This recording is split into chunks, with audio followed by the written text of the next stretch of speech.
Hey, it's your boy SergDragon, and welcome back to another edition of the Heavens Monsters podcast. With me today is Tay Money. If you smell what the lion is cooking. Along with Chris Petrie. So sweet. And Mike Henry. If you're ready for an episode of the Heavens Monsters podcast, give me a hell yeah. Hell yeah. I said if you're ready for an episode of the Heavens Monsters podcast, give me a hell yeah. Hell yeah. Let's get down to business. Today we are going to do NXT on August 12th. So let's get it going. What was the first thing that started the night, my brother? Kieran Cross versus Danny Burch. And sign a contract to face NXT champion Keith Lee at NXT TakeOver. So basically, after what Killian Cross did to everybody in the back, sending a message to Keith Lee, one of those people was, in fact, Oney Lorcan, Danny Burch's good buddy. So he gets up in his face to try and get redemption for his brother, and didn't get, well, his buddy. His tag team partner. I use that brother thing as a good buddy. Mm-hmm. So, with that in mind, it's just sad to know that he didn't get the job done. Kieran Cross just choked his ass out. Made him pass out. And I know for a fact that... I'm trying to remember. Was last week... Keith Lee versus Cameron Grimes, or was it this week? I don't remember. Last week. Last week. Thank you. Because then, of course, yes, that's what it said. I'm like, wait. Did Cameron Grimes? I'm just recapping here. In which case, after that, Keith Lee comes out to look him dead in the eye, and they are exiting the ring. Keith Lee stops him to tell him that he wanted this match to happen. He didn't want no excuses anymore coming from Kieran Cross. So he actually had talked to Regal, got the paperwork in his hands for a signing of the contract. He already signed his name, got Regal's signature in it. All he needed was his, and I had, quote, bitch ass name on it.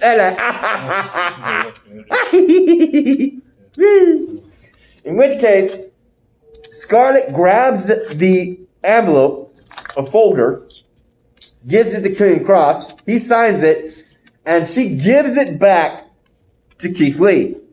And this is where things got slow, because he didn't pick it up immediately. It took him a while to pick it up and then look at it.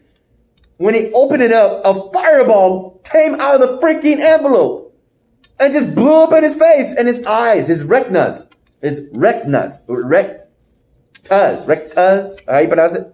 The eyeball, the part in the front, were theoretically almost damaged.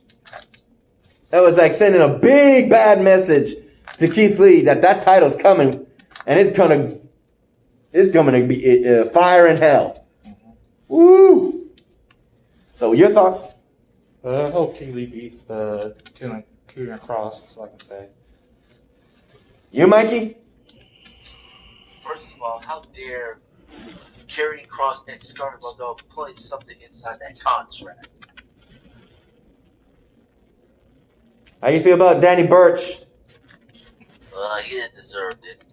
He didn't deserve to get passed out by that bastard Kieran Cross. But, Kieran Cross doesn't care who he go after. They're nothing to him. You, Chris? I said it before, I'll say it again. I said, Danny Burch will get choked out. He got choked out. Mm-hmm. See, man, I always saw, like, the contract was signed by Kieran Cross, but I didn't see no fireball. I didn't see no fire was in that contract. Well, Keith Lee opened it up with a fireball. You didn't see no light shooting out? No, he did. He just didn't see how they put the fireball in it. Okay, I'm glad y'all mentioned it. They use some kind of tube to make it. Use kind of a tube. They put some kind of like a metal part. Whoa. Okay. A magic trick, basically. Yeah, basically it's like a Magic trick.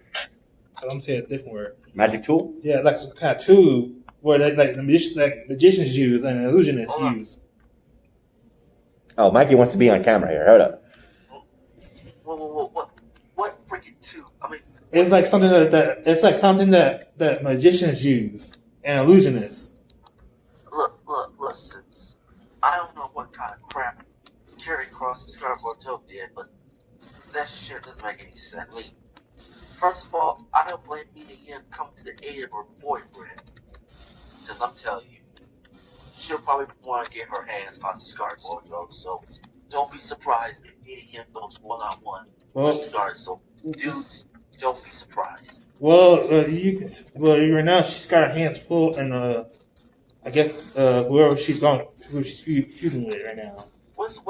Nobody right now. So whoever she's gonna go after, she's focusing on her.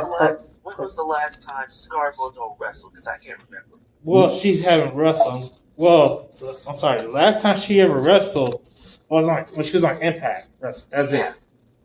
Yeah, but when would she make her wrestling debut in NXT? That's if she does. If she signed a contract to wrestle, she'll wrestle.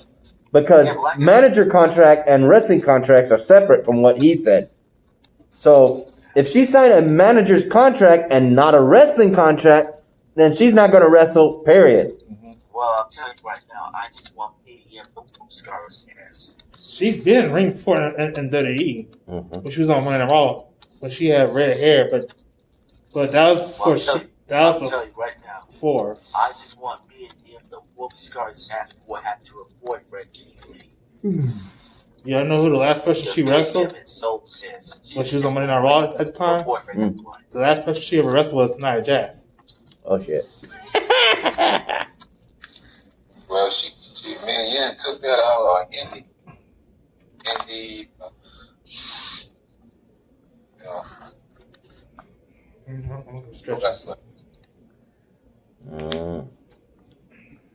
Okay. What's next?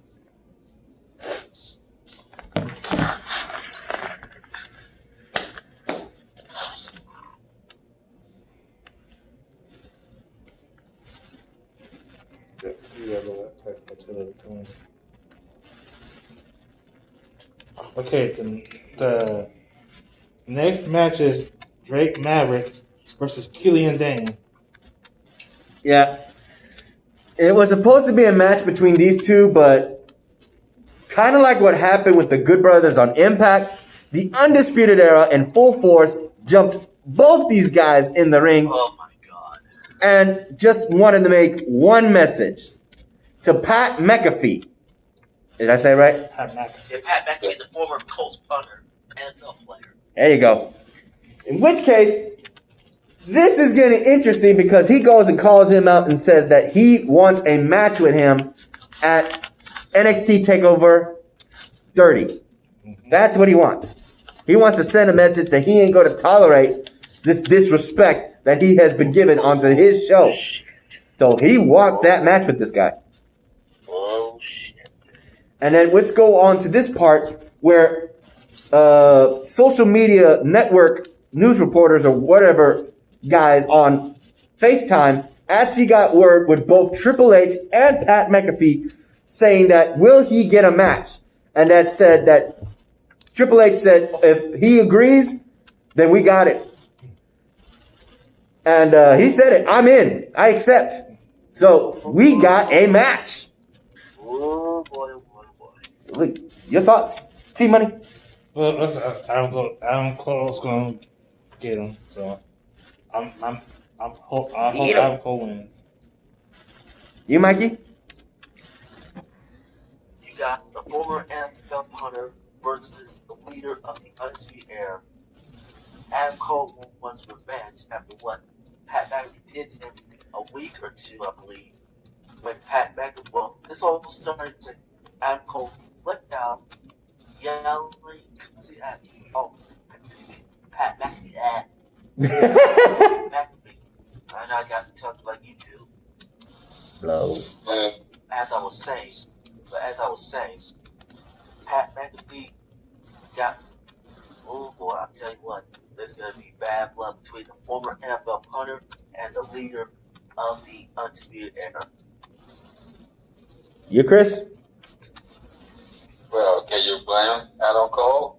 Pat McAfee caught him short because his matches, he said he came a little short, but he lost the NXT championship to Keith Lee. Okay, you blame Adam Cole to get angry, but he made a bigger mistake. His anger get out of control. Calling Pat McAfee, it was like a dumbest mistake he ever made. You're gonna get another punt kick in the head like on NXT. Ooh, you ain't lying. You ain't lying. The second I put the phone on the table right in front of the phone recording, dude, your voices boomed. I'm gonna keep it like that. Alright, so what's next? Adam Cole and SPR storm to the ring. Oh, you already did that. Oh, Next. Grow up. NXT Cruiserweight Champion Santos Escobar versus Tyler Breeze in a non-title match. So prior to last week, when the Luchadors, I'm just going to call them that because I don't know their group name, but they call themselves Luchadors, the Luchadors, in which case they attacked them, Breezango, and they pretty much just laid out Fandango. So Tyler Breeze is in this match trying to get retribution, and it does not do any good.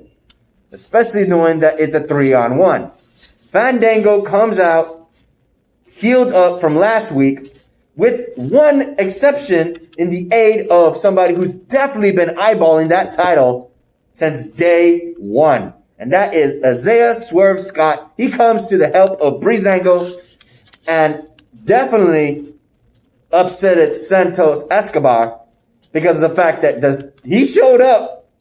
He looked at him and he recognized a threat. He recognized as a threat to his title. I saw that face. He was smiling, looking at the Breezango and like they were no business, no threat. But when he showed up, it was like, he's like, you ain't having my title. I was like, no. Your thoughts? Yeah, I'm good to see Isaiah Swerve Scott counter and make save. Now I think that it's gonna make it that official. Will I see him go for that title? Oh yeah, Chris, what do you think? Isaiah Swerve Scott came to the rescue, or Tyler Breeze, and exactly.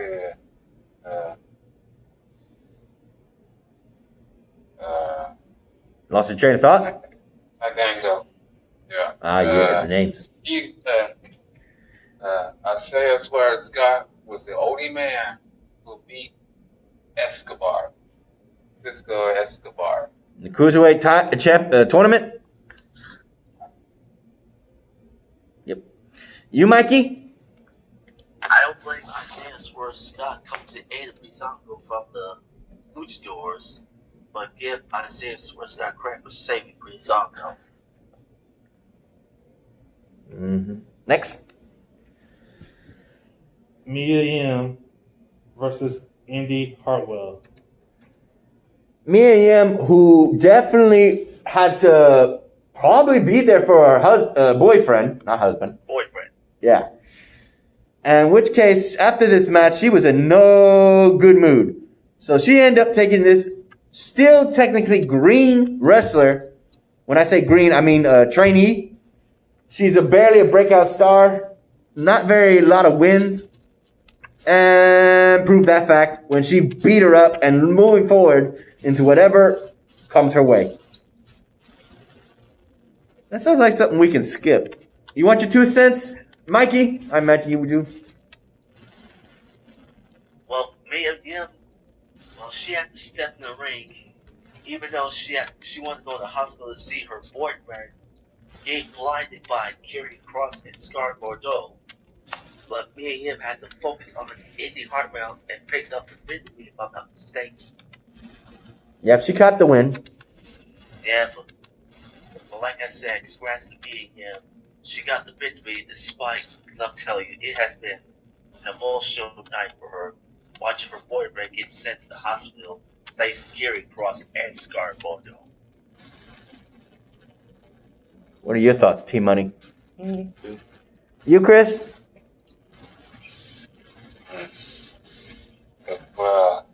Yeah. With great focus on what happened to our boyfriend, Keith Lee, the NXT champion. She beat Indy Hartwell. Prove that she is 100% focused. Next. Bronson Reed versus Damian Priest. A prelude to what is going to happen at the ladder match for the North American Championship between these two individuals who've already qualified. And straight to the end, I'll say this. Bronson Reed got the drop on Damian Priest by rolling up on him, using his weight to his advantage, and Damian Priest could not believe it. He was like 1 second away from the 3 count, and he couldn't muster up the strength to kick out. It was too late. And he is bug-eyed, like, he can't believe it. He can't believe it. He lost. Who could believe it? Damian Priest, he couldn't believe he lost. The Bronson Reed. What are your thoughts on that? T-Money? You don't care? I don't care about the match. How about you, Mikey? Tough loss for Damian Priest. He couldn't believe it. You, Chris? Bronson Reed showed everybody the matches he had wasn't Hold up, Chris. Hold up. We'll be right back. And we're back. Go ahead, Chris. But Bronson Reed had defeated Damian Priest.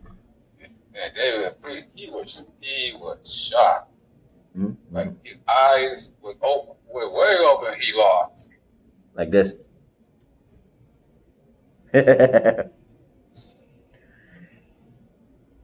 Next. Mercedes Martinez and Aaliyah versus Casey help me out, Mikey. It's Mercedes Martinez and Aaliyah versus Casey Rob Stone brand. Canzaro or and Kaden Casey Hart. Canzaro, Ricochet's girlfriend. Okay. And Kaden Hart. Yeah. That's weird. What, they didn't fight Rhea Ripley? Oh, these were trainees. I was like, wait. Like, who the fuck are they fighting? I remember Shotzi Blackheart and Rhea Ripley coming out. What the hell? Oh, they fought. By the sound of these names, they fought rookies. They fought trainees in a tag team match. Oh, they fought the same. Yeah, they fought Carter and Casey Canzaro, Ricochet's girlfriend. Yeah, Tegan Knox. No, that's not Tegan Knox. The shiniest wizard. Yeah, don't forget the shiniest wizard. Yeah, but that's not who was there. It was that dreadlock chick. Now I remember. Yeah, that's right. Ricochet's girlfriend is that chick from Ninja Ultimate. American Ninja. There you go.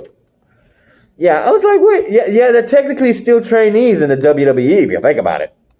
Yeah. They're not making good wins. They're not making good wins.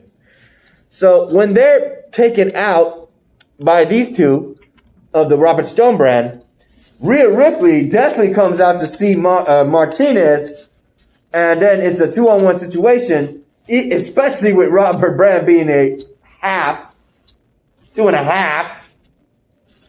And Shotzi Blackheart came to the aid of Rhea Ripley because she's got unfinished business with the Robert Stone brand too. I would not want him as a manager, to tell you the truth. Yeah, I know you do. You do not.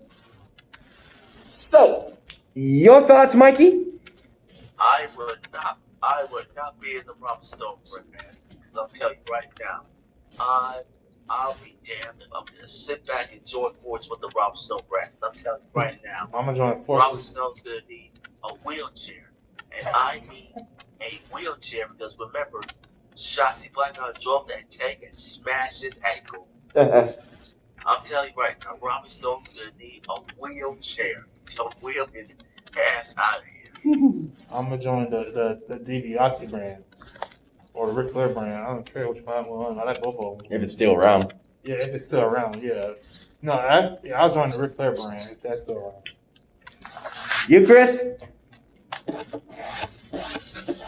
I wonder are they gonna put a match Will Whitley versus Gonzalez in a takeover 30. Not what I want. Hell yeah. I hate the Robert Stone brand. I wish I had a whole pack of gasoline and burned it to the ground. Because you got some Ric Flair guys. You got Triple H, Shawn Michaels, and Randy Orton and Batista. Yes. Well, there's no Batista. This is the Ric Flair was a Ric Flair guy. No, there's no Batista brand right now. That's what I'm saying. That's it. He was a Ric Flair guy. That's what I'm saying. Yeah. Cameron Grimes versus Kushida. And a special wrestler for this match. Velveteen Dream. And his return. For the first time in a while. Oh, yeah.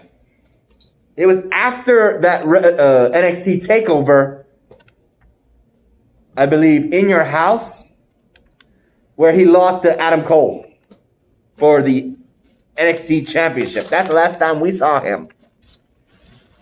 So he makes his return in a big way, hoping to become a 2-time North American champion. And, well, it doesn't go the way he hoped. I just want to say this about. Remember, I told you about the Velveteen Dream being accused of sexual allegations? Remember, I told y'all that? Mikey?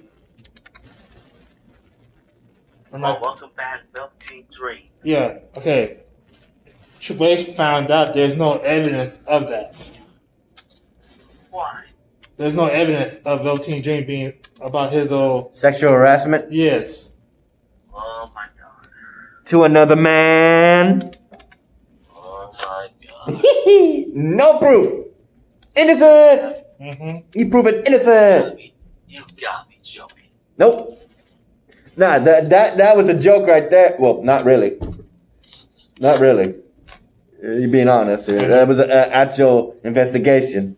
And the man's not happy that Velveteen Dream won. Ow! Like that. So, with that said, in this match, it ended in a way that was surprising. Similar to what happened in Finn Balor's match with Timothy Thatcher and Dexter Lumis. It didn't end the way you would think it would.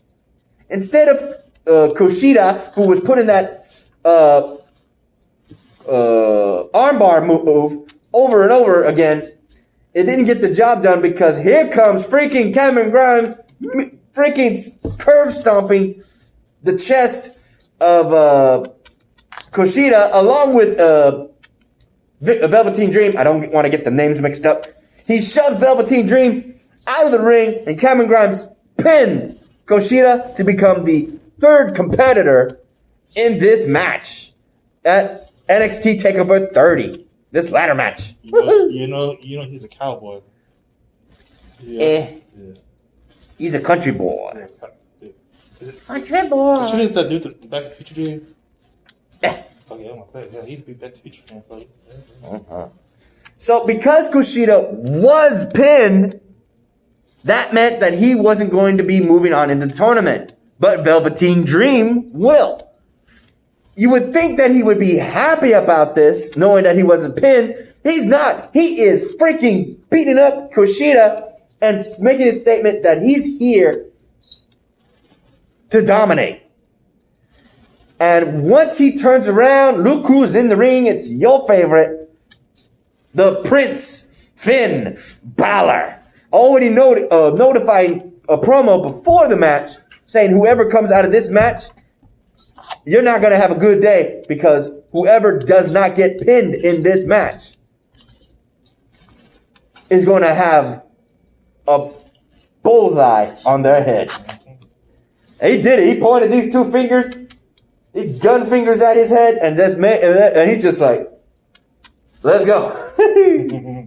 So we know for a fact that Ritz Hotwood, or whatever his name is, will be facing Johnny Gargano, and Velveteen Dream will be going against Finn Balor. Whoever wins in those two respectable matches will move on into the tournament.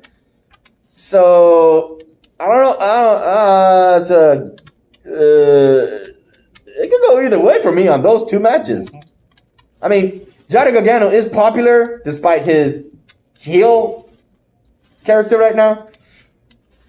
But if he loses to that guy who's got the Chanelli, Rigid, or whatever you call it, Ridge, yeah, it's all good to me.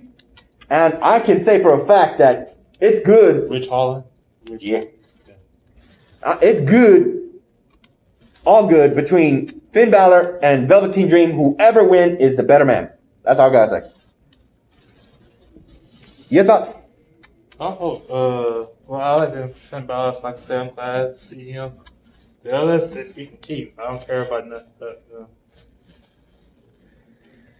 And you, Chris? I hate Cameron Grimes. And he won the match. See the end of it. But Velveteen Dream got crazy on Kushida. Yeah, he did. Yeah. I wish he don't get crazy on Finn Balor. Balor will beat him. You see his goatee? He dyed his beard on the bottom of his chin blonde. You notice that? Yeah. Hey, the guy, listen, he has been on the shelf despite the injury, but I'm telling you, Velveteen Dream's looking for a change, I think. Believe that. So, how do you feel about Cameron Grimes winning? That's something we gotta put that out there. This Cameron guy, he's an asshole. Bam, stomps. Good joke. Yeah. What about you, Chris? What do you think about Cameron Grimes qualifying? No comment. No comment. The cowboy wannabe. So apparently that's it for that, except for these three promos. We had a Timothy Thatcher promo who was talking about knowing that he got this match. I want to get my 2 cents on this. He had this in the bag in his triple threat match between Dexter Lumis and Finn Balor. He had Finn Balor, he said, and he was going to tap out. No, he wasn't. Finn Balor is made of tougher stuff. Case in point, he did not tap out. That confidence that he said he was going to have Finn Balor tap out didn't last when he was put in that sleeper hold from Dexter Lumis, and he passed out. That confidence, knowing that he was going to tap, turned into hope, turned into desperation, saying, tap already, tap, tap, tap, tap. He passed out and let go. And Finn is like, so, he lying. He lying out of his ass. Oh, Timothy Thatcher, you liar. You didn't have it. You didn't have it. He was actually putting on that very same hold on that one guy he was training with. You know, his training dummy. A living training dummy. And yeah, that guy's tapping out. Finn Balor didn't. So, what is your thoughts on Timothy Thatcher stating that, Mikey?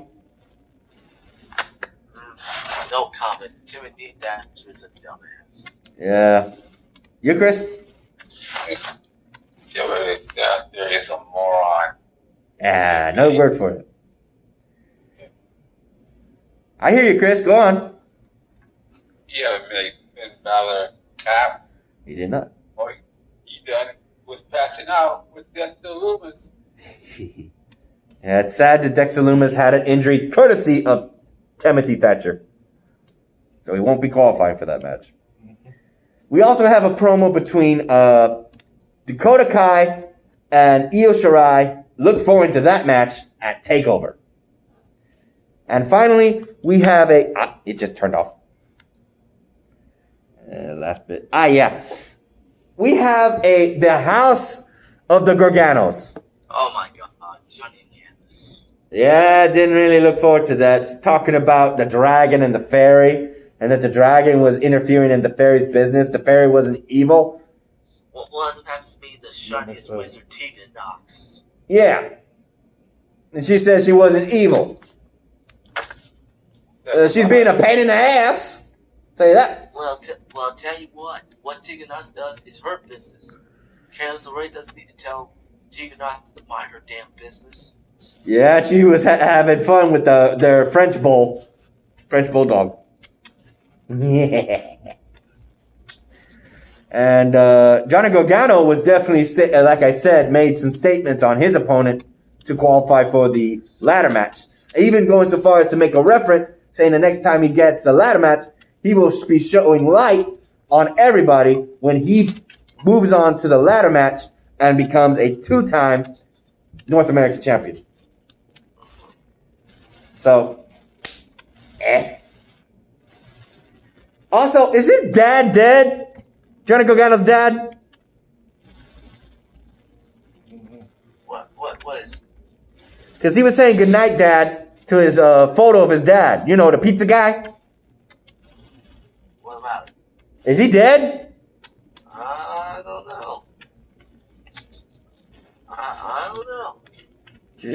I don't know. Leave that with a question mark. Well, let me go back to the other problem you mentioned. Dakota Kai, Io Shirai. Yeah, go ahead. Dakota Kai claims that she's inside Io's head, and that pisses Io off. Yeah, Io Shirai talked about Dakota Kai's past when Dakota Kai stabbed Tegan Knox and the rest of the girls at TakeOver War Games. Yeah. Leave it at And that. then Dakota Kai mentioned she don't need anybody because there's one person that's behind Dakota Kai's side. The big girl, Raquel Gonzalez. Let's not forget that. Hey, Mikey, I got to cut you off because we're about to hit the limit on the recording. So let's go ahead and end this video. Y'all ready? Shout outs. A shout out to our fellow brothers of the Heavens Monsters podcast, Xavier, Mikey, and Andre. A link to their YouTube channels will be in the description down below. And a remaining shout out to Chris Petrie, T Money, Renee, Farrell, and Delvin. You like this video? Give it a thumbs up. You didn't? Give it a thumbs down. Hit that subscribe button, like the content, hit that notification bell for the next Heavens Monsters podcast, and tell them what's up, Mikey. And that's the bottom line, because Heaven's Monsters podcast crew said so. If you smell what the lion is cooking. Bye, y'all. Good night.